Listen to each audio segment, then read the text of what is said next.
Here's a question: when does an agricultural leader retire? In many cases, the answer is never. They keep on giving back to the ag community and to Oregon itself. So-called retired OSU Extension agent John Burt is a prime example. Maybe old enough to retire, but too young to stop getting involved. John just keeps on going. Born in the East Bay community of Alameda, John Burt didn't exactly grow up on a farm, but in his early days, his sister would watch as John got his first experience of playing in the dirt. John was not destined to be a city boy. He was drawn to farming, and he knew it. John had relatives that owned a dairy out in the country, and he spent summers helping out. That was his first exposure to agriculture, and it was enough to stir up a passion. After high school graduation, John attended UC Davis with the idea of becoming a veterinarian. He ended up getting his bachelor's degree in ag science and management.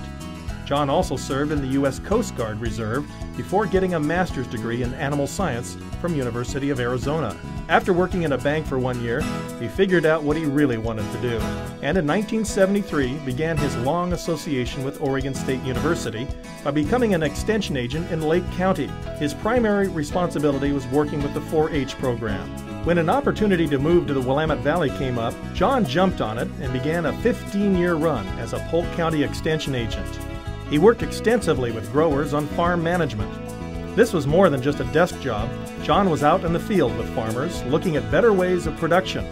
In 1989, John moved to Marion County Extension, where he served another 16 years, adding Polk County as part of his assignment, serving as chair of both extension offices. One area of focus was straw utilization, helping grass seed farmers find a better way to deal with the straw left in the field that normally would have been burned. Today, growers have turned straw into a money-making commodity itself, primarily through overseas shipments for cattle feed. Throughout his service in Extension, John specialized in helping small farms and remained a very popular figure in mid-Willamette Valley agriculture. John retired from OSU Extension in 2005, but he was quick to begin some new careers. John stepped in as an interim executive director of the Oregon Agribusiness Council, keeping the organization moving forward in its efforts to keep agriculture viable. He also wrote a weekly column in the Salem Statesman Journal that helped educate non-ag readers with the importance of Oregon agriculture.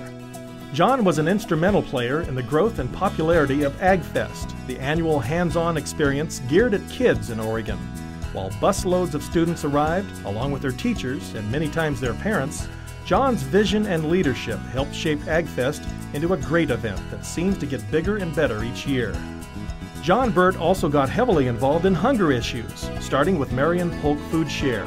Raising the level of donations and other projects to help feed the hungry has been one of John's most satisfying activities. He still serves on the board. That involvement has led to a statewide effort to address Oregon's hunger issues.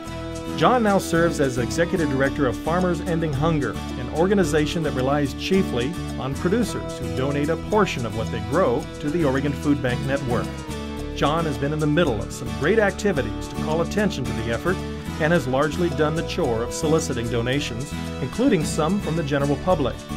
Since Farmers Ending Hunger was created in 2006, more than 4 million pounds of food has been donated to help meet the needs of struggling families around the state. John is certainly not all business and no play. He and his wife Debbie have a son Kyle, who is now a sophomore at OSU. They take their recreational activities seriously, and John moves awfully good for an old retired guy. John Burt is not done helping Oregon agriculture. His boundless energy and willingness to keep serving can be an inspiration to everyone who's retired and those who are not. For all his contributions, we honor John Burt tonight.